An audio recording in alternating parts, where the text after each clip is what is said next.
Okay, well, now we have the official start time of 7 a.m. in Cali, Colombia. Everywhere in Colombia, it's 7 a.m. It is now 8 p.m. in Hong Kong, and I believe it's likewise 8 p.m. in the Philippines, albeit I'm not sure if Glenn is presently in the Philippines or if he is in Australia at present, but we can talk about a little bit about that later. First, I need to go through the honorifics, etc., the pageantry. So I would like first of all to thank our IWW director, James Shea. He is always a figure of motivation, and he's a good leader, and it's great to have him invite me to do this. I'd like also to thank our key IWW administrator, facilitator, Lydia, who's been very helpful in circulating all of this information and getting us all the links.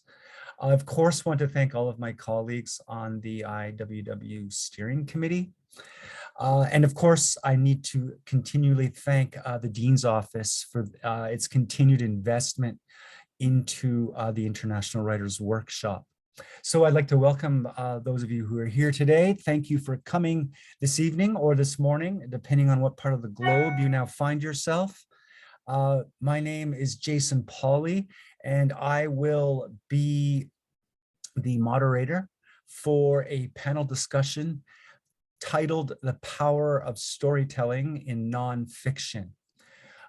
So I'm super excited to have Glenn Diaz from the Philippines here, and also to have Catalina Lobo-Guerrero from Colombia here. And on the piece of paper that you have that has been circulated to you insofar as giving you a little information about this evening and our writers, you see Glenn Diaz defined as a fiction writer, and you see Catalina Lobo-Guerrero defined as a journalist. However, in my kind of early conversations with them, Glenn had mentioned to me that he was working to combine or juxtapose fiction and nonfiction in his writing.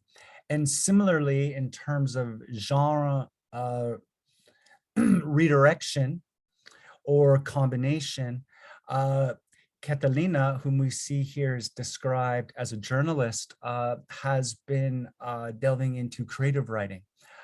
So moving from non-fictional reportage to the short story. So the lead up to this conversation goes something like this. Storytelling is a powerful tool for nonfiction writers, as real world issues are oft best conveyed through fictional frameworks. Tonight, we are lucky to be joined by a Filipino novelist, or we might want to expand on that definition of his genre, and a Colombian journalist. The same thing for Catalina. We might want to think about the genre redirection she is now involved in. And I'm hoping that, and I believe that we will all be discussing nonfiction, fiction, genre, influence, intention, and sincerity, along with some other basic facets of their storytelling techniques and tactics, tactica. How might the devices of storytelling work to address and to explore everyday problems, quotidian ones and complex ones? So these are the kinds of questions I'm hoping the writers will discuss. And I just wanted to let the audience know that when we were informally liaising via email,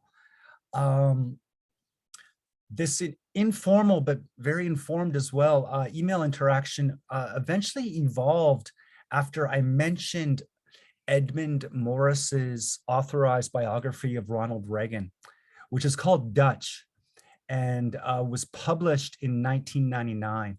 At the time in 99, Morris was already an acclaimed biographer, His first book, The Rise of Theodore Roosevelt, was the first volume of what became a trilogy on the life of America's 26th president.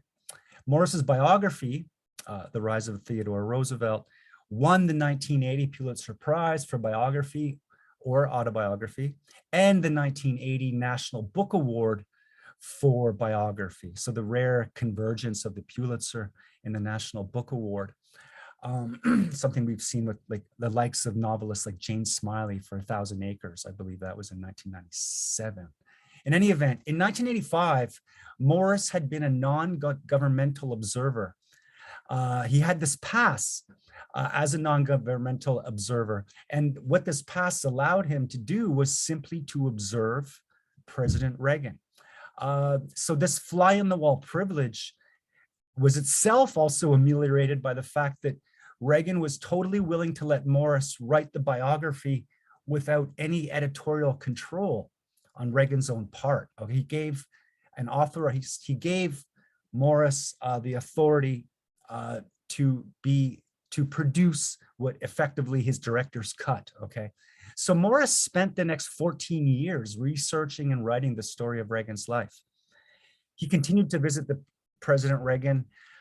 He continued to visit President Reagan when he retired, when Reagan retired, and Morris continued to toil in Ronald Reagan's, the Ronald Reagan Presidential Library, where he had access to like Reagan's own personal papers.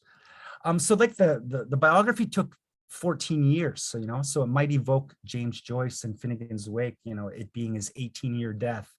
But this biography, the slowness was basically the result of a radical change in narrative method caused by Morris's own frustration with what he had once described as Reagan's lack of curiosity about himself.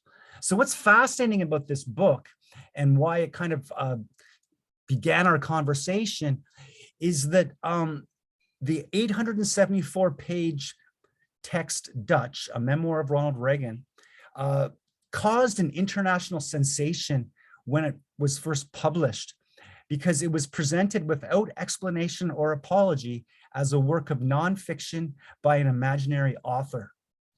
In other words, specifically what Morris did, he did include the story of Reagan's life with, it was authentic and documented, including 153 pages of notes, but he included in his biography of Reagan a parallel story about himself, okay? A story about Arthur Edmund Morris, born in Chicago in 1912.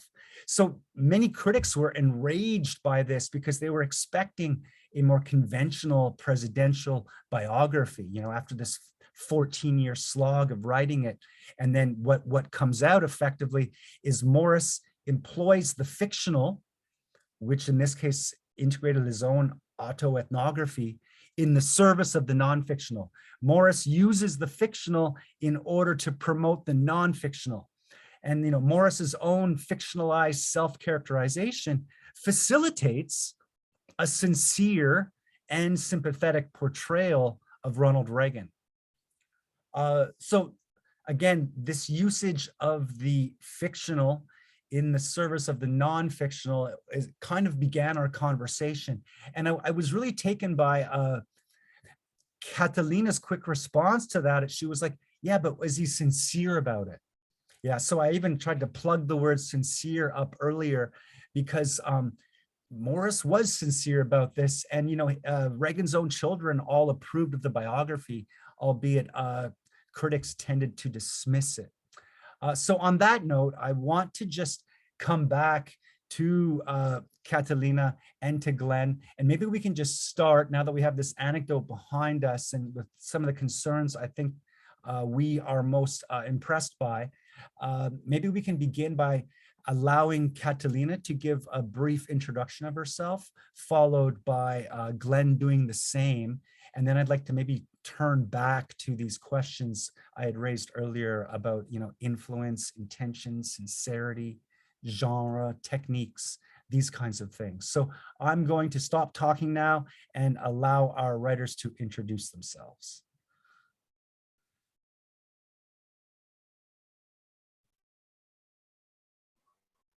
Okay, Should I go first, or should Glenn go first? go ahead, Catalina.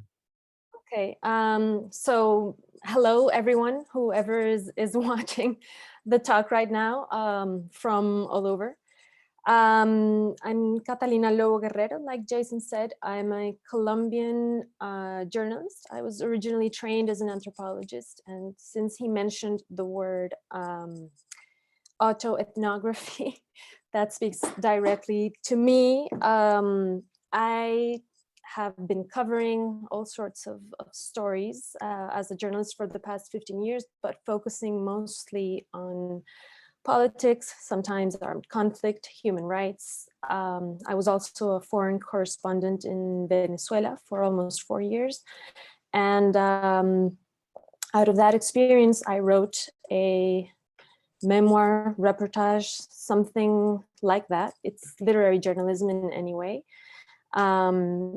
And it's been published last year. It's called The Remains or the Remnants of the Revolution. And it's an exploration of what happened in the Chavista revolution in the past 2 decades. So that book was awarded the Simón Bolívar National Journalism Prize last year.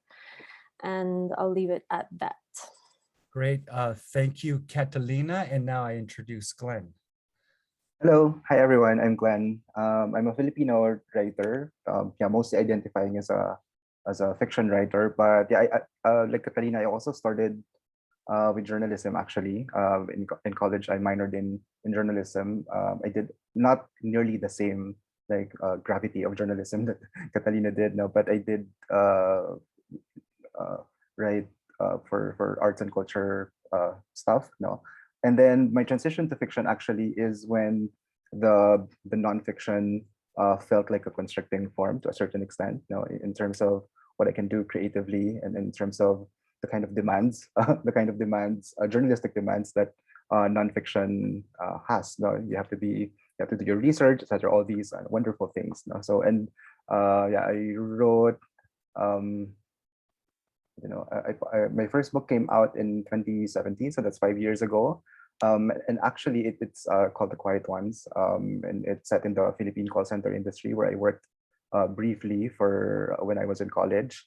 And actually, in the acknowledgement section of the book, I mentioned that the impetus or like the entire spirit of that novel emerged out of a column that I did. So nonfiction, the entire politics, the entire spirit of the entire long novel actually encapsulated in like a nonfiction thing. So I think that's my way of communicating, I guess, how nonfiction and fiction is connected to my practice. Now I think I'm trying to do journalistic stuff via fiction, if that makes sense, or like the impetus of fiction to me is really like journalistic at the heart of it. So after completing a couple of novels, I think I'm thinking about I'm in the middle of doing like what I perceive to be what I hope to be is a long thing.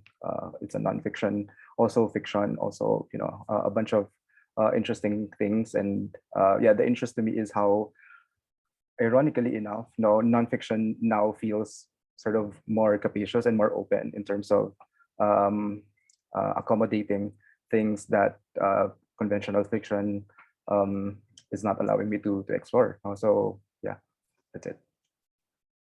Okay, great. Thank you both for that. So what I thought we could start with then, now that we have your introductions, maybe tell us about your influences. I mean, does that have any effect on the genre in which you write? Like, who are your primary influences, each of you?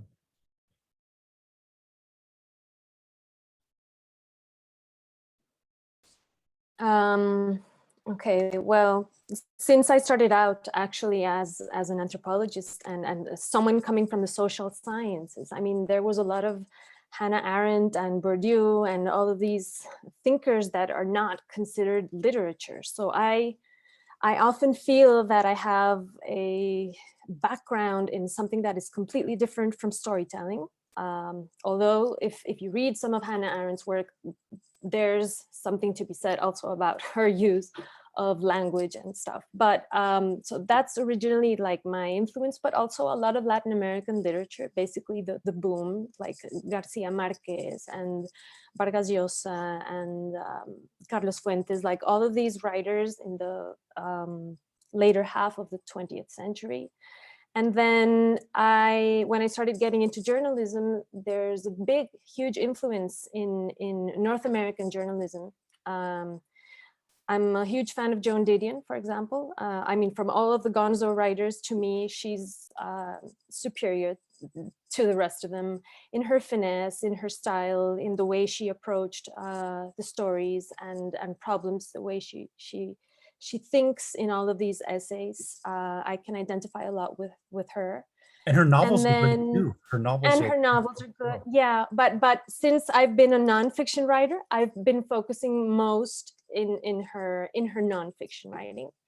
And then a lot of New Yorker writers, I guess John Lee Anderson, and then Alma Guillermo Prieto. David Remnick's book, for example, Lenin's Tomb, was a model for me when I was exploring my own book on Venezuela's revolution. I mean, it was, I don't know if it was a coincidence or what, but I kind of like discovered his book as I was recently moving to Caracas as a foreign correspondent, and I was being sort of like a privileged witness, like he was, in the moment that the Soviet Union was falling apart. And I felt there was something similar and something that spoke to me about his book that I found really interesting.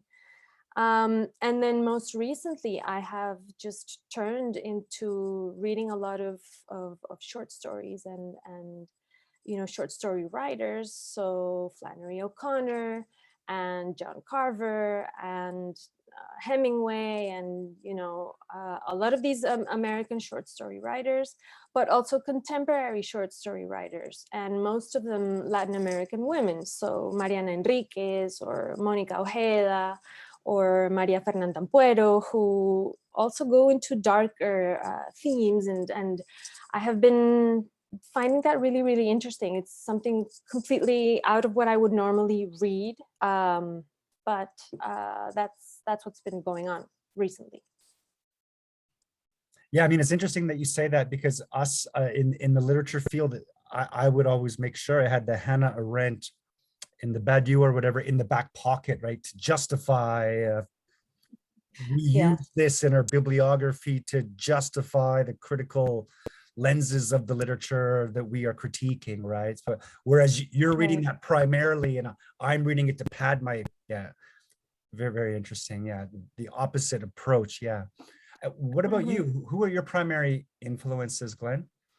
Well, thinking about it now, my trajectory is from like the Anglo-Am canon to like everyone else, I think. No, because I formally, sadly, or fortunately or unfortunately, I studied creative writing formally for my MA and for my PhD. So because of the, I don't know, the inclinations of many of my teachers, I first my first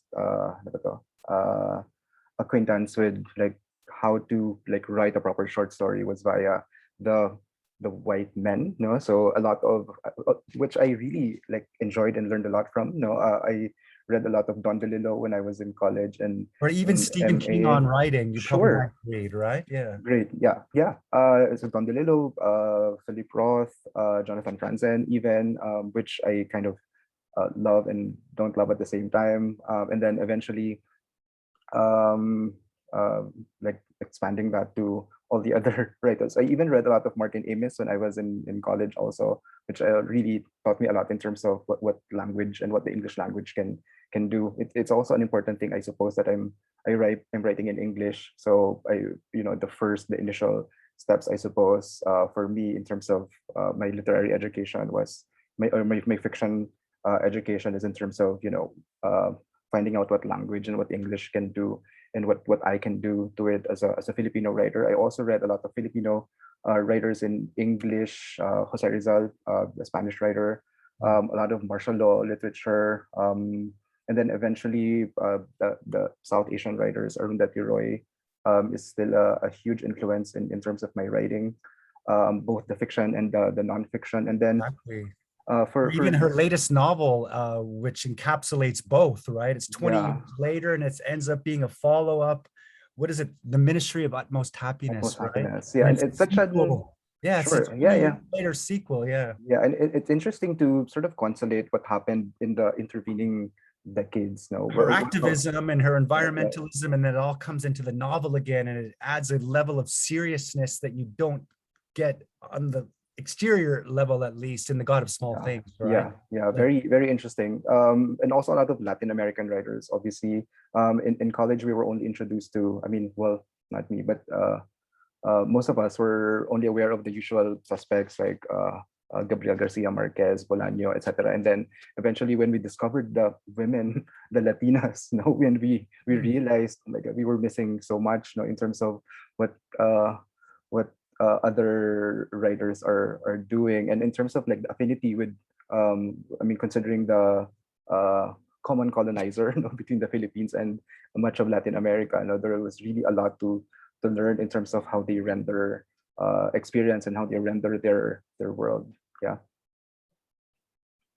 Yeah, like I feel really privileged to be talking to both of you, because after I lived in Colombia in the early 2000s while finishing my PhD in Montreal at McGill, I moved to Hong Kong, and I gravitated towards the Philippines immediately. And I went to the Philippines, became a rescue scuba diver there. I did so many trips. So like, I think I spent most of the aughts of the 2000 to 2010, either in Colombia or in the Philippines.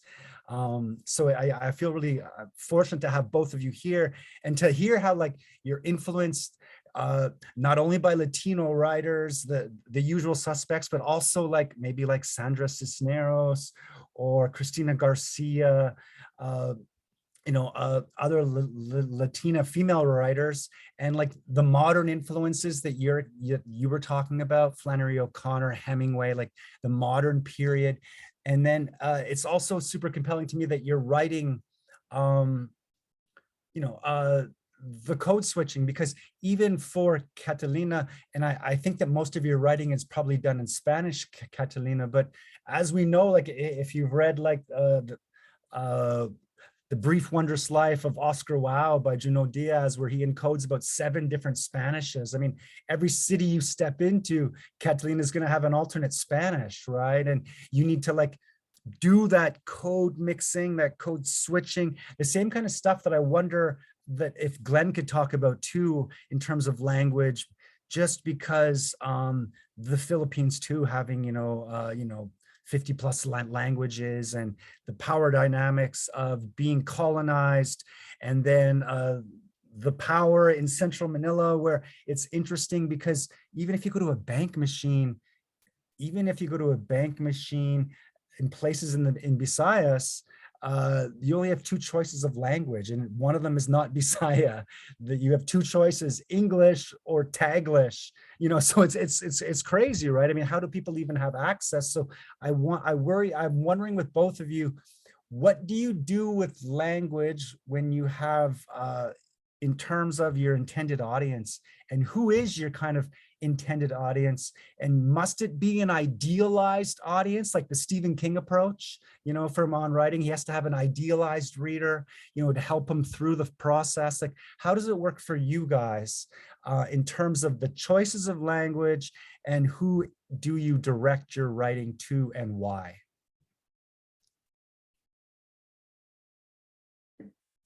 Maybe we can start with Well, okay, great. yeah.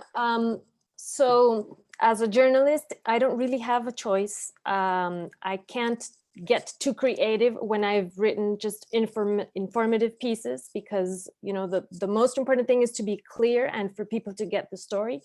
And I'm not saying that I have to dumb it down. No, some of my pieces are complex too, because it's long form writing, etc. But I tend to privilege clarity over style sometimes in those kinds of in that kind of work. Since I've been exploring more with short stories and with fiction, that has somehow changed. And I'm not as concerned as who my ideal reader is, because I'm not writing now for the general public, whoever that may be. And I don't have to take into account if, they are accustomed to the use of certain language or certain words. I don't have to be as, I don't know, it's a more free approach, I guess. So that has been a switch for me. And in terms of mixing, for example, Spanish, different types of Spanish and English. I mean, I grew up, I had a bilingual education, and some of my journalistic pieces are in English because I've also had to publish for English speaking audiences and outlets, British media or American media. But that's just because I'm a freelancer and I needed to work and I needed to find readers anywhere, everywhere, so I didn't have too much of a choice, but I couldn't mix. I mean, in certain pieces, you do have some words in Spanish that you can add when I'm writing in English. But for the most part, in journalism, you stick to one language, so you don't confuse readers. In fiction, I think there's more possibilities to be more playful with that and to start doing what Juno Diaz did or Sandra Cisneros does. And most of the, I would say, Spanish American writers, they're more into that kind of playfulness and mixing, which I find really, really interesting. But I haven't explored that possibility yet. Okay, yeah, but I mean, I guess it must be something you're looking forward to as a result of being able to now perhaps pick stylable content, right? Well, having said that, actually, yeah, let me backtrack a little bit, because in my book, which is, it has more a literary journalism kind of style, I do mix a lot of Venezuelan words and sayings and expressions that are not usually, I mean, I had to have a section in the back of my book full of like Venezuelan words so that people who are not used to that kind of Spanish can get it. But because it's labeled as nonfiction, I felt obligated to have that specific section, to be able to translate. And that was a lot of fun. I mean, I wanted to write my book in Venezuelan Spanish, even though that's not the Spanish that I grew up with. I thought it was only fair, and I needed to do justice as well to that kind of story with its own language.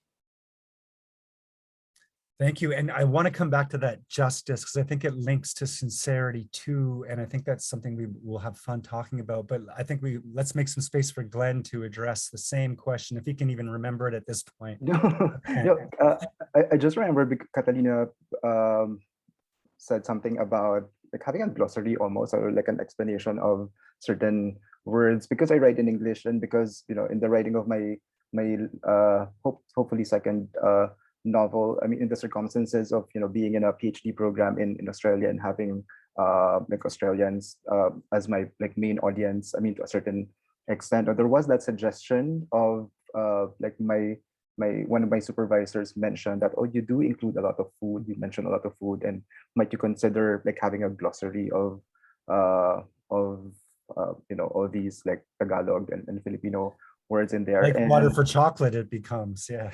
right. And I'm kind of iffy about that idea. I think I'm kind of because of the things I write about, like colonialism, etc. And I'm kind of almost too defensive about why do I have to make myself legible to like this kind of audience now. So I think because of my subject position, because of my own like, I don't know, historical imagination, or the kind of politics that I believe in, I'm adamant about my audience, the kind of who am I talking to. I don't really believe in like an idealized audience, but I do think about, because I write in like a colonial tongue, and it's so easy to be, I don't know, seduced by writing for a global, cosmopolitan, depoliticized audience. I think I'm my pushback against that is I need to define, at least for myself, define my audience, what I have in mind. And And I don't think it's an either or proposition, because my supervisors, even without the glossary and the over explanation, they appreciated the kind of work that I was doing. So I don't think it's a, you have to like choose necessarily like a Filipino audience or like a non-Filipino audience. I think there is a way to sort of navigate that kind of ecosystem. And then there's also like, I think, creativity and skill involved in doing that, but because it is such a multilingual, such a borderless, globalized world. No? So it's a kind of reality that we have to deal with in some way or form. Yeah. Great. I like how each of you is unafraid to say the I, and I think maybe that can tie us to sincerity. Whether or not you're producing fiction or nonfiction, or merging the two, how does each of you approach sincerity, given you both have some training in journalism as well, and you're not from okay, you're not straight white guys like me from the center, the same center that each of you has been questioning, and rightfully so, given the great influence of the US on letters.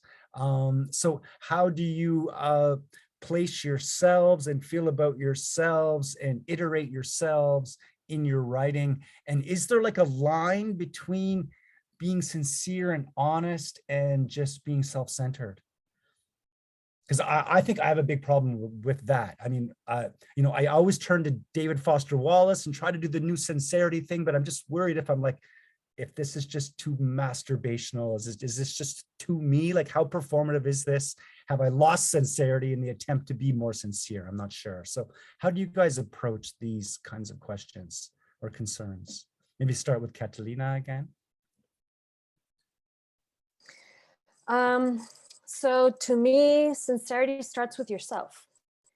It's about being really conscious of the decisions that you're making as a writer, and just knowing where you're going and why.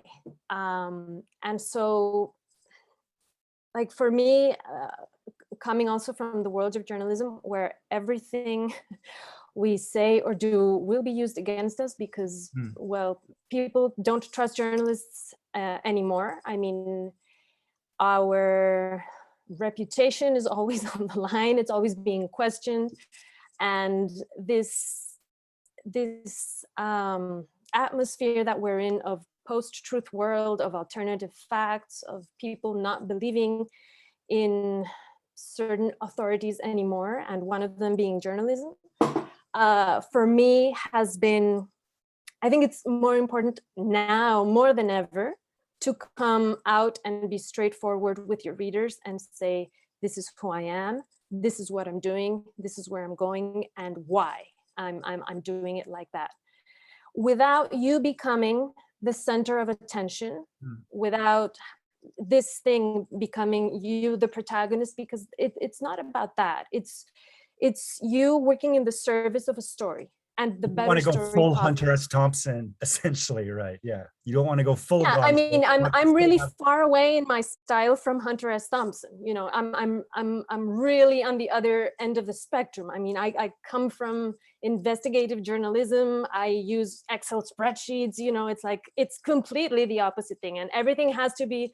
verified, not one time but 3 times. I mean, I hired a fact checker to fact check every single thing on my book. And in the back of the book, there's a notes section where I explain absolutely everything to my readers, but where I also say, this is why I'm explaining this to you, and I'm being transparent about my sources, because I'm also writing a book in a very politically polarized, complex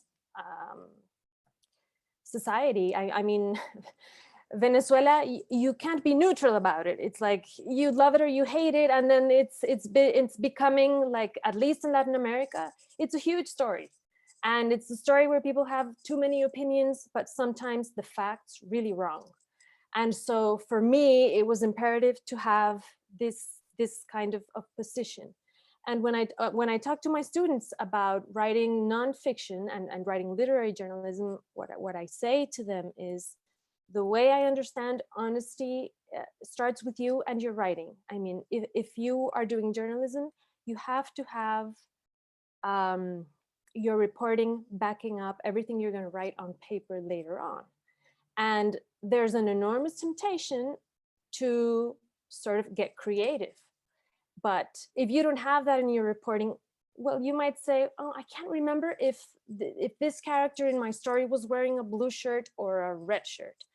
And that might be an insignificant detail, but in certain contexts, wearing a blue shirt or wearing a red shirt Colombia, means for a sure. whole lot. Yeah. Exactly. So red is the color of the party, for example, of the Revolutionary Party. If you get that color wrong, or if you decide that's not a big deal, I'm just going to say it's red because aesthetically, it'll be better for the scene I'm trying to create. Well, I mean, you might get into trouble for bending the rules like that, So I tend to be very, very strict when I'm doing something like that, and I say, okay, I need to be honest when I'm writing, because there is the temptation, of course, and I don't believe writers who do nonfiction that say that there is no temptation to get a little bit more creative and add an extra phrase or manipulate a certain quote just so the scene will be better. There's always that, but that's when I talk about the straitjacket when I'm writing nonfiction. So you have a straitjacket on when you're writing. It's not fun sometimes. It's not. But there's a reason for limits, and especially in a post-truth world, and where journalism is so much being called into question.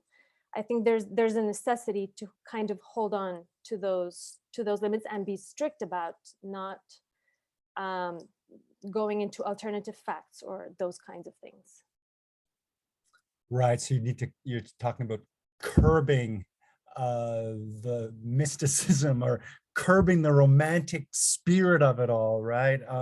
To get it into paper. And I wonder if Glenn feels the same way, because I've heard Glenn talk a little bit over the past couple of weeks, and he likes to resist surrendering to temptation, or to resist having things demystified, because he wants to go through the process. I wonder if you could talk a little bit about this, Glenn.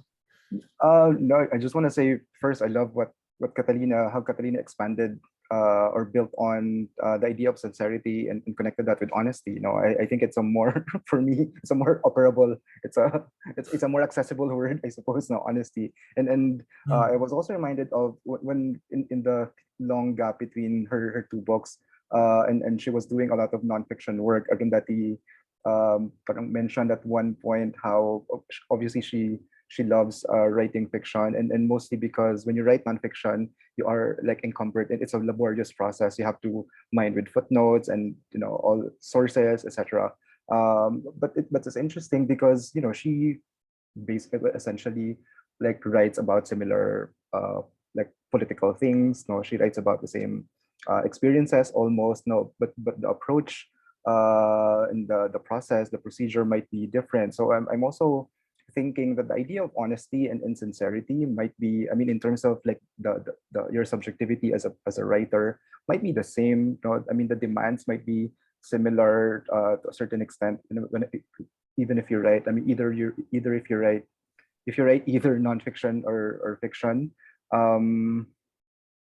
yeah, my own sort of take in this is I write fiction because I want to conceal myself as much as possible, even if it's also quite like transparently about myself, to a certain extent. But there is that veneer of the craft, for instance. There is that veneer of the presentation as this is fictional, so you can't accuse me of like being of navel gazing, things like these. So but on the flip side, nonfiction is not like automatically or inherently like an avenue to be like obsessed about the self. I mean, nonfiction actually, because the self or the writer, the persona is like evident already, or is like right there, and there's no like disguising the author and persona writing this.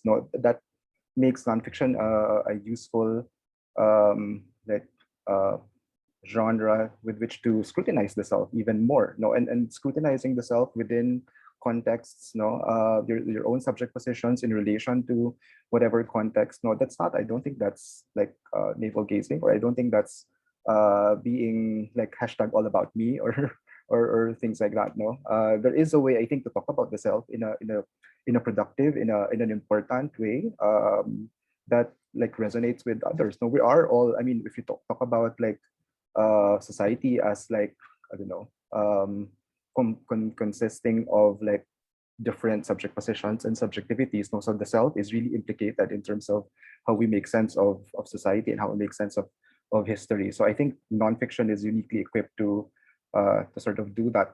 Probably not like the kind of important investigative journalism that Catalina does. No, although of course that can also be done. But when you think about like the Franzen stuff, for instance, of thinking about birding in relation to climate change, you know, that's an important avenue with which to explore such a gargantuan topic. Yeah.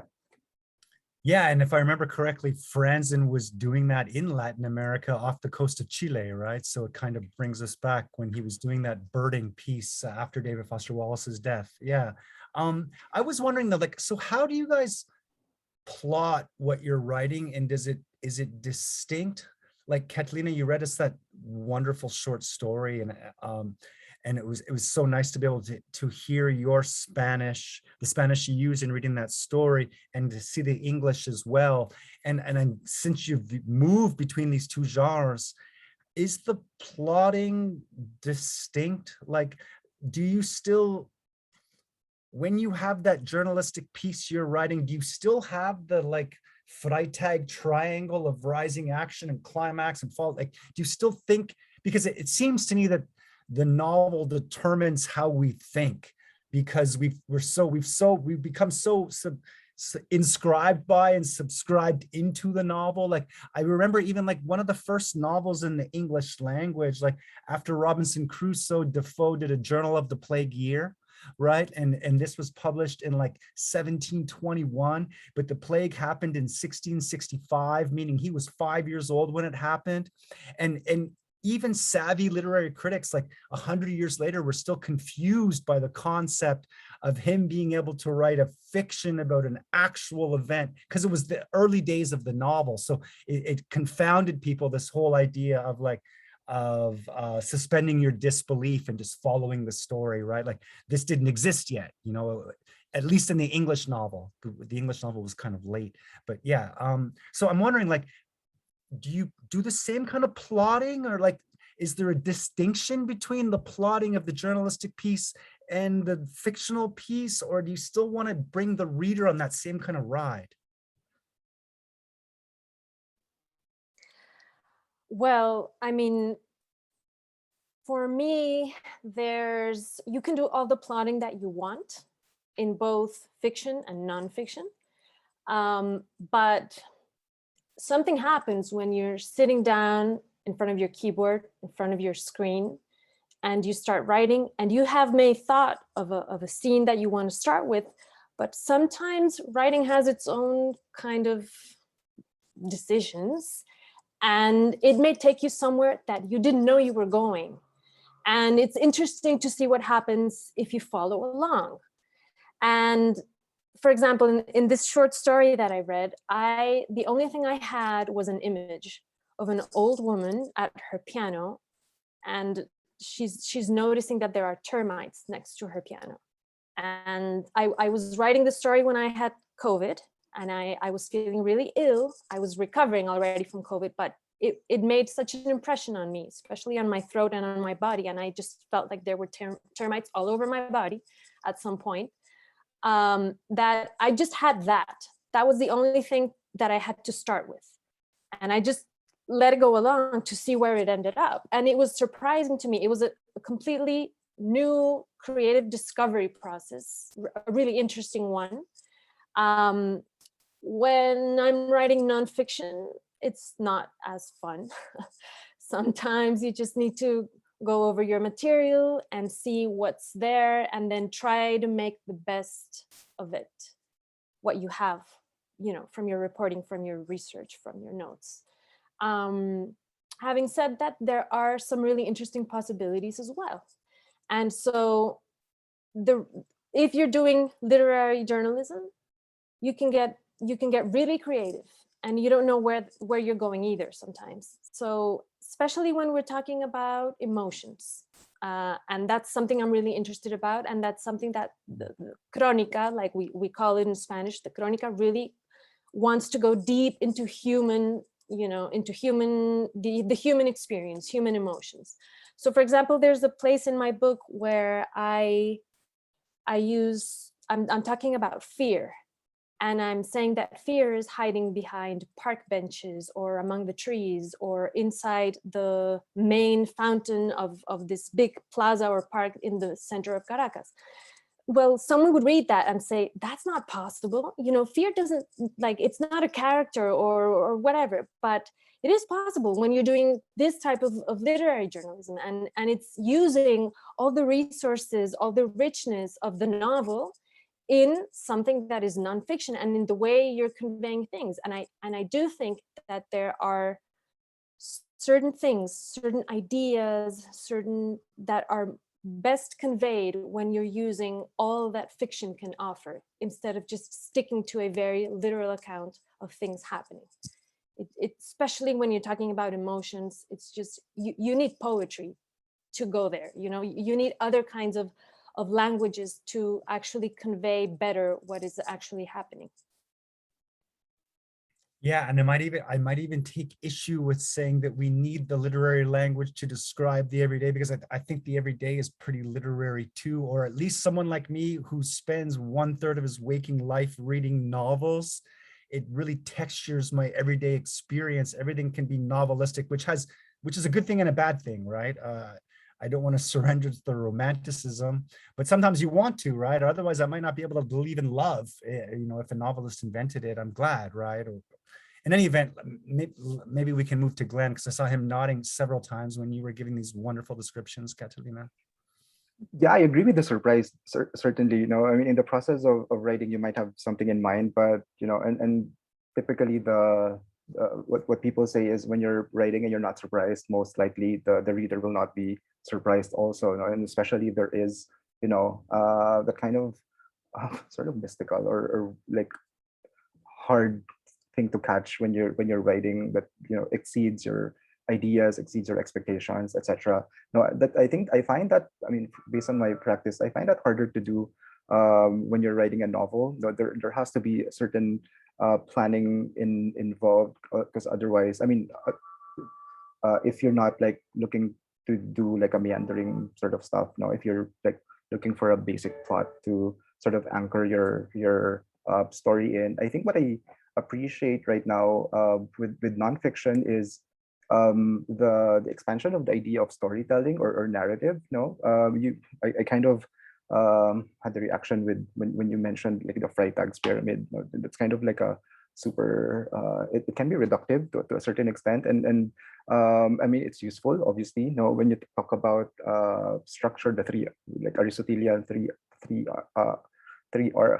part dramatic structure. But I find that I like nonfiction because it goes beyond causality and cause and effect in terms of building like a story, because it does follow. I think Catalina also mentioned this, because it's kind of like demonstrating the act of thinking on the page.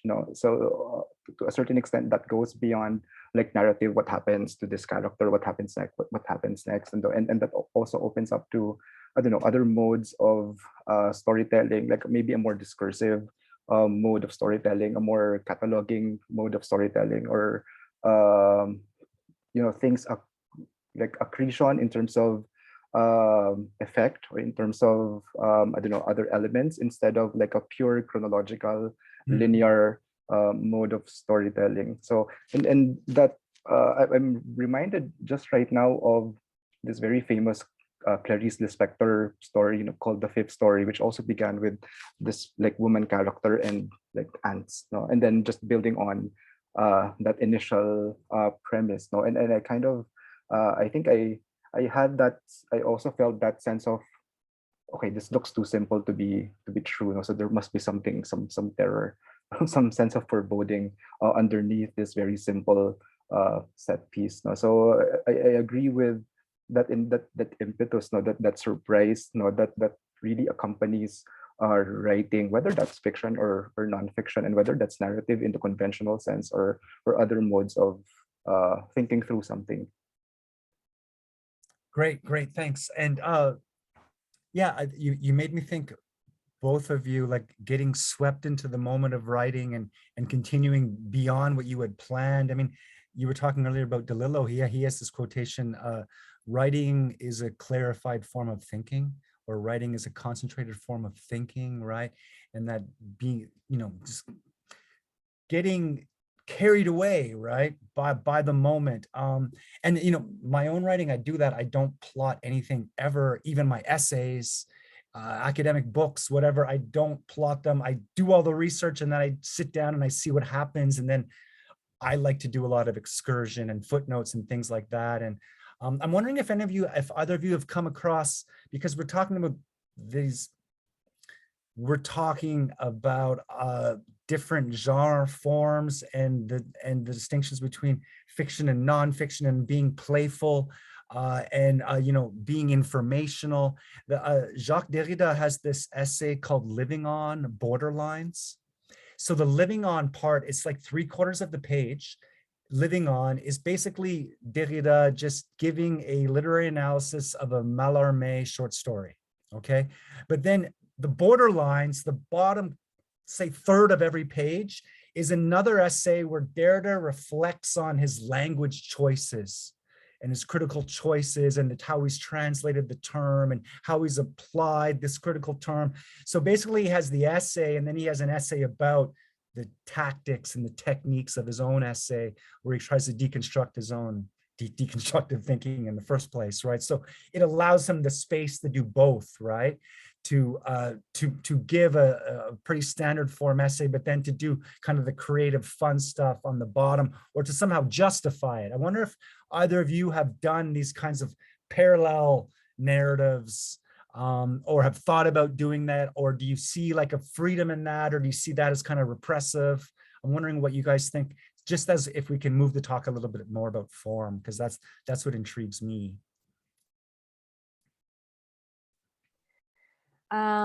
So, I mean, no, I haven't done any of that. I haven't gotten, I actually wanted the complete opposite when I wrote my book. At the beginning, I thought, well, I'm just going to have a lot of footnotes. And then I was like, no way, no, I'm not going to. I mean, it's already a difficult topic. It's already a very complex story. So the form needs to be as clear and as, straightforward as possible. And I don't want any notes in there. So what I ended up doing was, in the back part of the book, I mean, I have a whole chapter of notes, and it's a really heavy chapter. And that's where I go into some of those details, and by layers. Sometimes I talk about sources, but sometimes I talk about stylistic choices. And it's actually like a letter to the reader as well.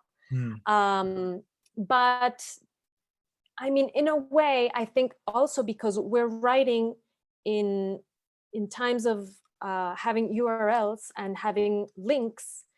I mean, when I'm writing, shorter pieces, and when I write for outlets, everything is hyperlinked. So you have the supplements all the time, right? You have the supplements all the time, and all you need to do sometimes is just click on a highlighted word or an underlined word, and there you go. It'll take you anywhere you want. It's like a puzzle exploding in many different directions, and that's also an interesting thing. It's not there, but if the reader wants to go deeper into a certain layer, I'm giving you the possibility to do so, which it's something that's very interesting, because it's like, well, it's not constricted on the page. So we're talking about form here, but actually in the internet age, form is all over the place. It can go in any different directions. And Glenn? No, I also haven't done anything like nearly remotely as like formally adventurous. I'm very uptight about form. The way I'm structuring the current nonfiction thing is via fragments and a lot of footnotes. No, so but I do like the idea of like, I don't know, multiple like consciousnesses almost sort of like litigating each other, interrogating each other, and deconstructing each other. It's fun. Although I also worry if it's gonna be fun for for the reader, because that's not always true. You can like can the experience of writing something might be fun, but yeah, it might not translate to like the same reading experience. But when we talk about consciousness, though, I was just reminded of the novel already sort of does that, or at least has the capacity to include multiple voices, multiple like language registers, multiple worlds. Obviously, Bakhtin and polyphony and heteroglossia, all these critical theory stuff.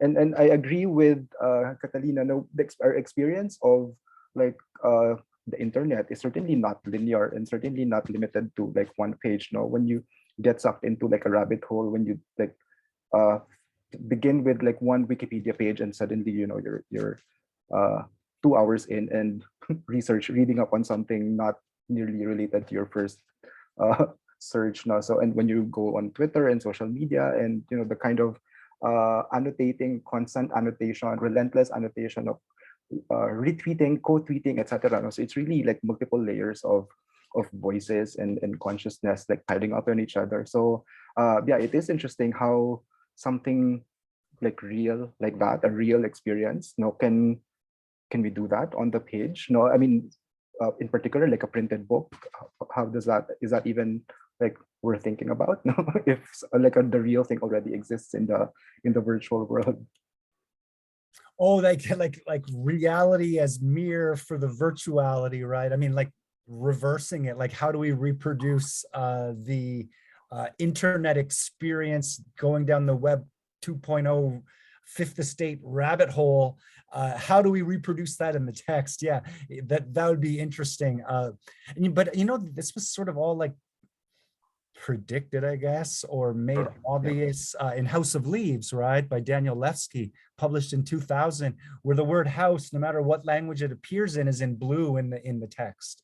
To manifest the hyperlink idea. Even like Random House publisher on the back of the book, the house in Random House is in blue as well, right? So it's everywhere, playing with that hyperlink idea and the endless encyclopedic information on everything, because the text itself really is just the encyclopedia of a photograph, right? That Pulitzer Prize winning photograph of the woman with a crow from Sudan in 1996, I believe. There was that photograph that won the photojournalism prize. And then the person who took that photograph committed suicide about a year later. He just received so much flack. Oh, he was South African, but the photo was taken in Sudan, I believe. In any event, so the book is an encyclopedia of that photograph, strangely enough. So you were sort of talking about that earlier too, like the ekphrasis, like translating like a small thing into a larger thing. I was wondering about that with Catalina, like you didn't want to have notes, but then you ended up having a chapter of very detailed notes, and that chapter was sort of a letter to the reader. And like, did you end up spending more time on that than you had intended and liking that? Or was that process not the fun process, but it was something that you had to do your due diligence to like defend yourself because you are in an industry under threat? Been under threat for a long time, but like Trump normalized it with the term fake news and everybody knows it now. But those of us who have been doing literary journalism have been wondering about this for a while. But like, was there some sort of an escape in that kind of like formal detail? Or are you more about circulating the story and covering your basis? That's a really good question. I'm not sure. I mean, another journalist, she interviewed me and she said, why are you explaining yourself to readers like in such a detailed kind of way? Like she was like, and I said, I don't know. I think I have the necessity to do so, in part to cover all my bases. I don't want to get sued. I know that there are real consequences to the things that you write and are printed on paper. But on the other hand, when I was writing that section, I was thinking about the reader that I was writing to. And this goes back to maybe one of your first questions. Intention. And when I started writing that, I was like, there are readers like me who are really, really curious and who really want to know where the information came from and how the writer works. So I wanted to have that written down or expressed, or I wanted to tell it to other readers, just because I also think it's really important to deconstruct or demystify how we work as both journalists and as writers. It's not like we just come up with something and it's just divine inspiration and we just sit down and write 400 pages just like that. No. There's a big process, and it has to work like that to be able to achieve that kind of work.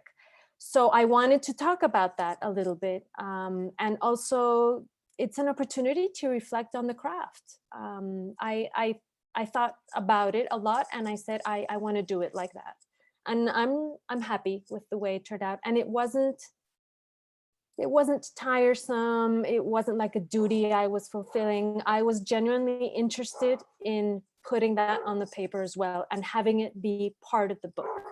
Not It seems only to go back to your training. It seems to go back to your yeah, training in anthropology too, exactly, right? I mean, exactly. like Yeah, there's a autoethnographic. lot about that.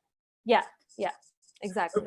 But what you're also saying, do you know the graphic reporter? He does comic reportage, Joe Sacco. Have you Yeah, heard of of him? course. Yeah, like Yeah, he's Palestine and brilliant. Gorazde. Like, and what's fascinating about his non-fictional reportage is that he's in every scene. Every Yeah. single panel of his comic, not everyone, but like 90% of them, Joe Sacco represents himself, and he's always like critiquing himself. He makes himself ugly and stuff, you know, like this ugly guy from Malta, he characterizes himself as, but yeah, so it's just wonderful. Like, and I see like that in you, but you found that at the end of the text, I need to At the end, situate yeah. myself for the reader to add that honesty. I'm wondering if you found But yourself. because but because there's a reason why that goes in the back of the book, because this story is not about me and I didn't want it to be about me. So I leave that for the latter part of the book, just in case readers are curious about that. There you go. But I don't want to get involved. I mean, it's written in the first person. There are some scenes where I'm more present than in others, but in others I'm not there at all. So because I didn't want to be the protagonist, I chose to leave it for the end. Right. What about yourself, Glenn? Have you found yourself sneaking into more of yourself into the text than you had intended, or anything like that? I suppose no, just I don't know. maybe it's an absent presence or something like that. No, but I do think that because it's a like very particular writer persona. No, I think there is inevitably like there needs to be like an accounting or at least a mention of like the process or interest in the process. No, because it is, I think it's unique. I might be like me speaking, no, but I think it's unique to like writer personas writing nonfiction instead of like I don't know other professions. No, in terms of like the act of writing, I suppose is like inherently implicated in the text. No, even if you're not like acknowledging it. So and just thinking about my own like very shallow practice of whenever I get a novel, I would like go straight to like the acknowledgement section, just like wanting to see like a real person having written this book and like I don't know the overall context. So like just discerning shards of stories that or real stories, quote unquote, no, behind this fictional text. So I think there's really that curiosity behind the persona, no matter how concealed it is in the main narrative. That's great. I like the way you phrased that. So if we can just change gears as we near closer to the end, and we might have some audience questions other than the one I've seen so far, which is asking for Catalina. Oh, there are a few now. So I just wanted to say, I want to ask you, have your reading practices changed? Like for me, I'm no longer able to read Thomas Pynchon, whom I used to be able to devour for like 12 hours straight, like in my 20s. I can't do that anymore. It just seems like the game is too much. Like I can no longer surrender to that game in the same way. I'm wondering if that's happened for you guys at all, or if you've returned to a novel and been like, what? Like, I don't want to go back to too much Kurt Vonnegut because I loved it when I was 20. And if I read it when I'm 40, I'm not gonna, I'm probably gonna critique it more, and I also wanted to add, before I forget, we were talking about Joan Didion earlier. Like, one of my favorite novels for sure is Democracy, 1989, that spy novel, which is like a encoded spy novel. You're not even sure it's a spy novel until you've read it 3 times and you realize you've read a spy novel 3 times, so yeah, what about like your reading practices today, and have they evolved and changed like as you've navigated through adulthood?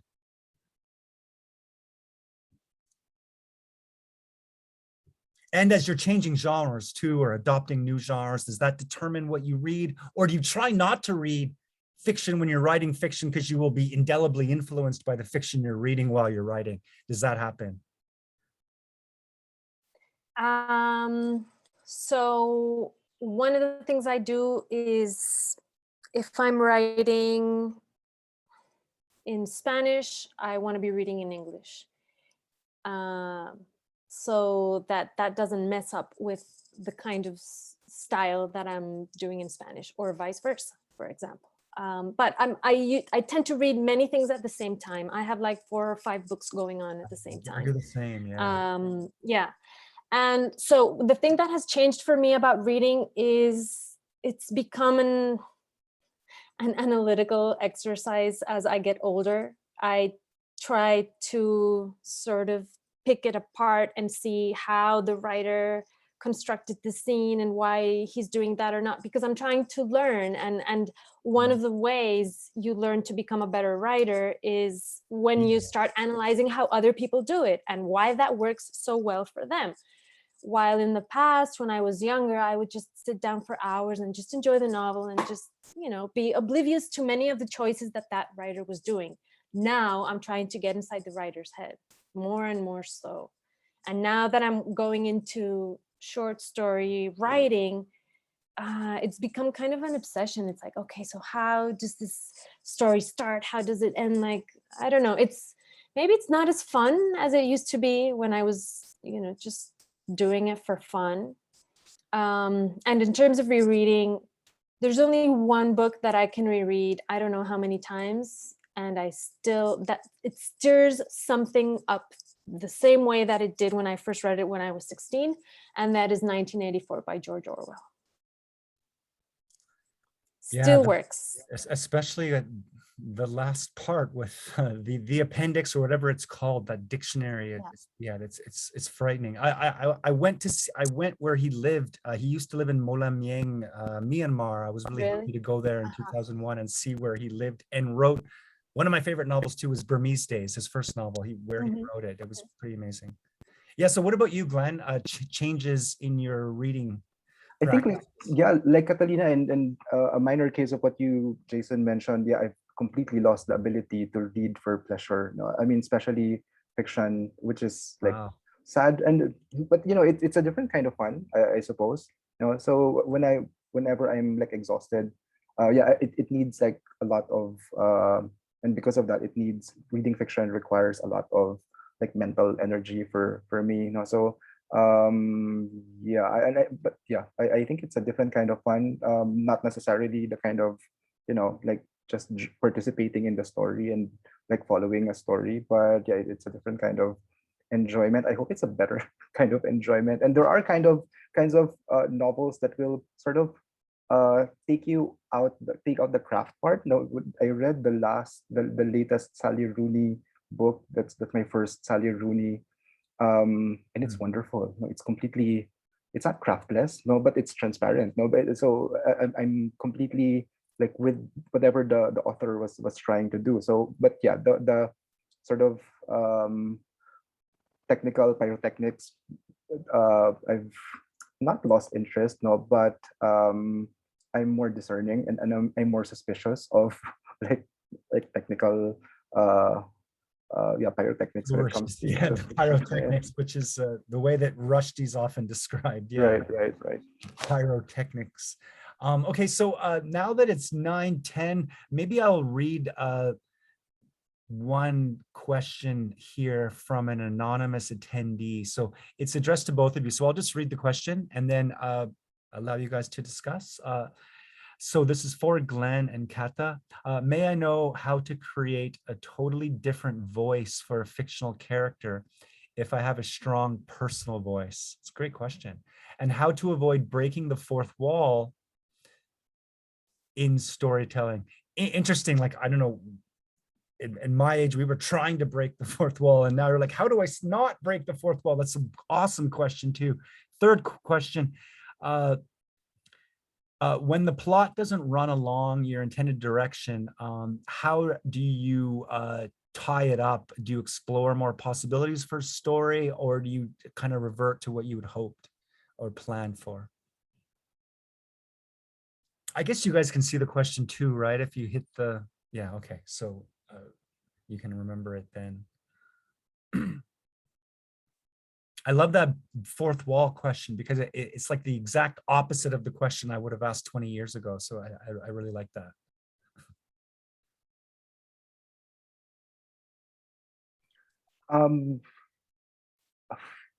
How? Well, in a novel or a short story or in fiction in general, everything is mediated by language. Everything is language, no? So some people recommend, like, things like sitting in the middle of a crowded restaurant and listening to like the register of life and how people talk in real life. And some people recommend reading James Joyce, no? So both sort of sources in terms of how you calibrate or how you think about how people sound, no? But I think the key is really like reading widely and seeing how other people do it, no? To a certain extent, but at the same time, there is also I don't know, whenever I would, for instance, being a male person, whenever I would need to like channel a woman, a female consciousness, no, I would always caution myself that, is that even a worthy question, or is there a particular way that a woman sounds on a page, no? So I think it's also important, to think about people and having people being complete in our heads imaginatively, and combine that, I suppose, with how like voices and characters are rendered like on the page by other writers. I'm not sure. Yeah, Catalina, please. Yeah, like, in terms of voice,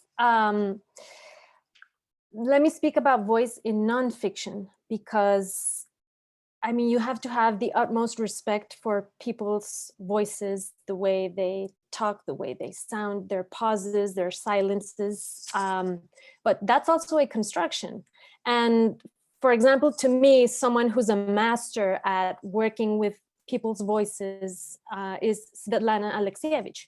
When you read some of her books and the way that she portrays these people's stories about Russia, stories about Chernobyl, it's amazing the way she captures like the essence of the voice of the people she's been interviewing. But to do that, you need to interview people for I don't know how many hours, sometimes even weeks, just keep going back to them to get their voices internalized, and then to be able to work with them better on paper. That's something I've been exploring in a different project. I've been working with women's individual stories, and they all come from very different places. So for me, it's very important to really capture that, but it takes practice. And that's the only thing I can say about it. Just practice and practice and practice until the character's voice tends to have the tone you really want it to have. I don't know how to answer the fourth wall question. I'll leave that to Glenn. Well, I don't know. I don't know as well. but maybe it's worth, I don't know, thinking about if it's a, why are you asking that question? No, maybe it is something Yeah, that that's the interesting. person can think about. Now, what's your notion of fiction? Is your notion of fiction, I don't know, you're creating like a hermetically sealed world, and you're not, you can't like give a wink to the reader that, oh, everything is constructed. No, is that your idea of fiction? And was that one, what does that, if that is the case, what does that say about your I don't know, idea of the world, no? Or the relationship between the world, your reader, and yourself, and the text, etc. In short, I don't know. No, I like that answer, Glenn. And if I could just talk about voice briefly, an exercise I do with my literary journalism students is, I get them to describe something to like an ideal receiver. And then I say, okay, now I want you to describe it, but I want you to sound really conceited, okay? Be as conceited as possible. Okay, now I want you to sound like apologetic. And then basically what that exposes is that sometimes people are always apologizing when they're writing, and they realize, wait a second, I'm always apologizing. Or they realize, wait a second, I'm just showing off. I'm not just telling people anything. I'm just using as many big words as possible. My kind of problem. So like in doing these exercises and labeling, then you realize like, oh, well, my voice is kind of asshole-ish and a little bit grumpy, and maybe I need to change that, so then, but I also like the idea of going into the room and listening is a cool intervention, Glenn. But to go again back to DeLillo, he says when you accurately record human interaction, it ends up sounding like an absurdist play, right? I remember DeLillo writes about that somewhere. Okay, so how about we go to there's two more questions on here. There's another anonymous. There's the plot part that we didn't answer, and I just, Okay, I go just, ahead. I just think something really quickly. For me, good writing is rewriting as well. So there's always an opportunity, if you're going somewhere with it, and then just stop, read back, and then see if it works or not with the plot, and then just redirect, rewrite. That's the only answer I have for that. And is it ever really done before the deadline intersects? Or can we just like keep on writing forever and we need the deadline to end it? I don't know. It took me 4 years with my book until I didn't have it. I didn't have a deadline. I just showed it to the publishing house when I knew it was ready for me. That's a feeling that you have, and it's more intuitive than formal, I guess. I don't know about Glenn.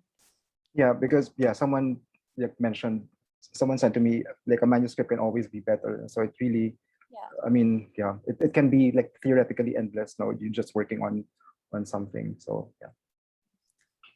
Yeah, there's the character in Camus' L'Étranger who's writing the novel, and he's stuck on the first sentence. And he's actually a version of Flaubert, even though Flaubert actually produced tons of novels, but he could only write like a paragraph a day or something, like the whole Hemingway problem, right? So yeah, that's really cool. So I'll read the next question then. Good evening, writers. I have a question for both of you about the ways you try to start or end your nonfictions or end your short stories. Does every story have a different aspect you like to lean into? Or do you open or end your writings having followed the same pattern repetitively? Is there like a way that there's the well-wrought urn, or is it really just that feeling that is complete? I think that's what the question is.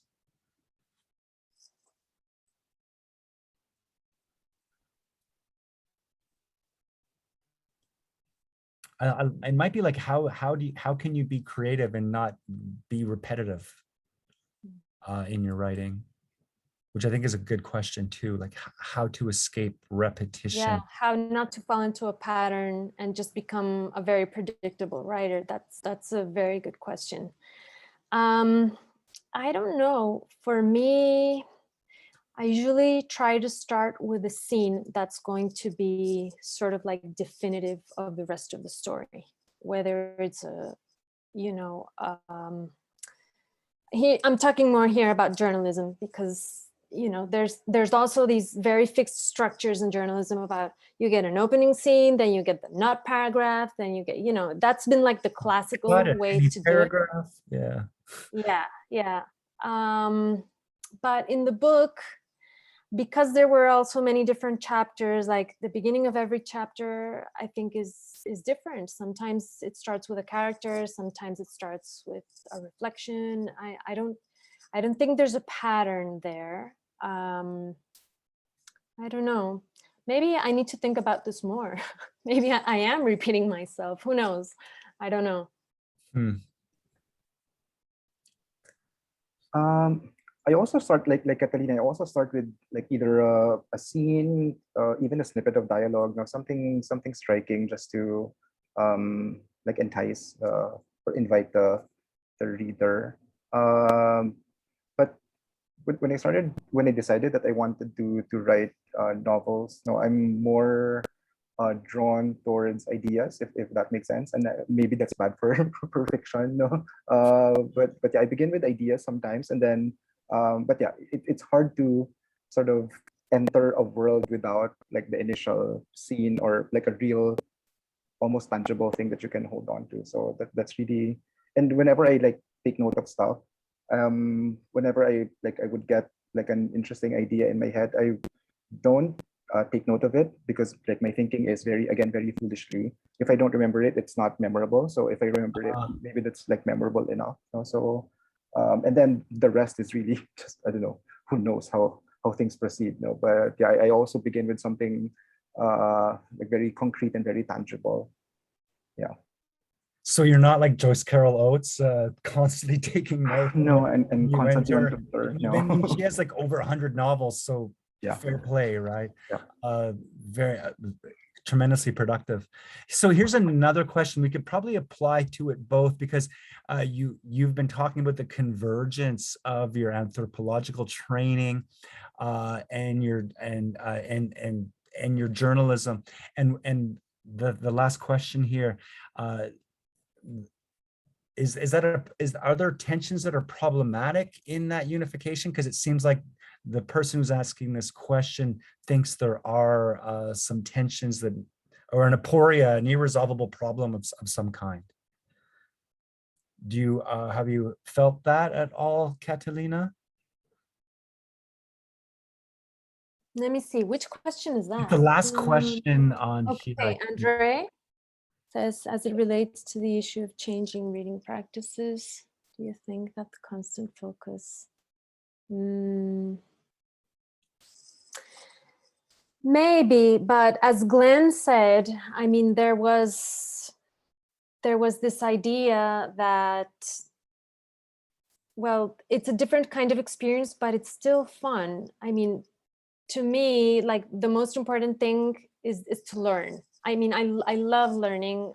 If I could be a student of absolutely everything all my life, that's what I would do. If you could get paid to just learn and to be a student. And reading like that with a curious kind of attitude is still very fun. It's not only pleasure, it's a different kind of fun, but it's still pleasurable. So I don't know. I don't think that it's robbing the experience of fully experiencing the text in its own terms. I don't know. What about Glenn? What do you think? No, I'm the same. I feel the same.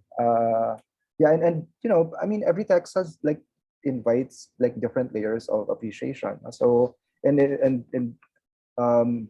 think it's not really like a qualitative. No, it's not like a hierarchy in terms of, you know, how do you minimally enjoy a text and how do you enjoy it to the fullest extent of that experience. I mean, there are different ways of approaching a text. So yeah, I mean, yeah, I think Catalina, there's a question, a couple of there's a question that we was merged previous to two that. questions. Sorry. It's okay. Because I'm really curious what. Yeah, what I'm just thinks. seeing it now. It says, besides what you've already mentioned, how else does anthropology inform your literary journalism, right?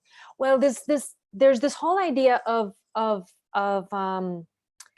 the participant observation. So, and that's an idea that comes from ethnography and it comes from anthropology. And when you read some of the ethnographies of like the anthropologists from the 20th century, I mean, you could say that some of them are literary pieces, and what they're doing is very interesting, because there was this idea of the ethnographer that travels to a distant land and lives among a specific society or culture and tries to sort of dissect or analyze, how they work, how they love, how they eat, like every single aspect of their culture, and gets written there. And in the beginning, there was this idea that that person was like a neutral observer. And then anthropology evolved into rethinking that kind of idea and said, no, forget it. I mean, it's a completely subjective exercises. We're also living among these people. And the fact that we're here, we're also altering the way that they're interacting, etc. So anthropology got more honest into their field. And also, like, it must be said, like there was a political means, or there was an objective, sometimes imperialist, because you wanted to find out how, that specific culture, I don't know, was being governed, so you could understand how to, I don't know, dominate them better. For me, the opposite happens when you're doing journalism nowadays, and where you're doing this kind of journalism. It's not about domination. It's not about being an imperial spy. It's, on the contrary, it's subversive. It's trying to be part of the story. You're in no way trying to dominate the story. You're just trying to document it. But you're saying, I'm here, and I'm participant of this scene that's happening, and I'm not trying to impose my vision on these people either. I'm just trying to write about it in the most honest possible way. Whether that's achievable, I don't think so, but there's something valuable in that intention. So I think that's a change also with the evolution of anthropology. And like modern anthropologists, they go into other kinds of stuff right now. They don't go to Samoa or to the jungles of Brazil anymore to try to dissect how, this society lives or not. They are talking to young people, trying to understand emo culture, or I don't know, elders in a elder's home, things like that. It's been evolving as well, and there's some very interesting reflections going on about that too. Great, thank you. And you had answered the question about Svetlana Alexievich. Yeah, I wrote this down. Yeah. Yeah. Did you want to add anything, Glenn? Oh no, just that the history of anthropology in the Philippines began exactly like that. No, it's underpinned by colonialism and just like cataloging people to as a means of bettering the control of like certain groups. So I mean, even measuring people's bones. Exactly. I mean, skull sizes. There was something profoundly racist. Yeah, and called phrenology, the head skull size movement. Yeah. Yeah, I always tell my students the joke, the great anthropology joke, which is the tribal people sitting there and they see the white guy with the cap on the mountain, and they're like, hide the televisions, the anthropologists are coming. Like we have to act tribal again and make sure we subscribe to these conventions they've foisted upon us in our romantic pastoral idol or whatever. Yeah, so great stuff. Now that we've answered all the questions, and it's 9:29. Do you guys want to finish now? Is that okay? Yeah, and now it's 8:30 for Catalina, so she can start her day. So I can have breakfast. Yeah. Yeah, and then it's time for Glenn and I to have our evening drink or whatever. Yeah. Okay, well, I want to thank you guys so much. It's been awesome getting to talk to you just in this kind of informal but informed way. I've had a lot of fun getting to meet both of you. I was really looking forward to it. I'm still recovering from the ravages of COVID, but this is a wonderful time for me. So I really want to thank you, and I hope that we can cross paths, if not in the Hong Kong space, then in Colombia and in the Philippines for sure. So thank you so much. Thank you so much. It's been Uh, a really fun time. And thanks to Lydia for organizing all the tech stuff for us here. Yes, Thank thank you, you. Glenn and Jason. Thanks, It's been Catalina. a Thanks for pleasure the time. Yeah. talking to you today. Yeah. Been great meeting you. I hope I look forward to reading your stuff soon. Thank you so much. Reading more. And thanks for all your questions, whoever is out there and chatted on the box. Yeah, we had a wonderfully robust audience. Like it was up to about 60 people. So it's really wonderful. that's So thank you amazing. once again. And I hope I get to see you on campus here next year. If the Hopefully. Hong Kong walls go down and we can open up again. That'd be wonderful. Okay, Godspeed. Take care. Stay Bye. safe. Bye-bye. Bye, everybody.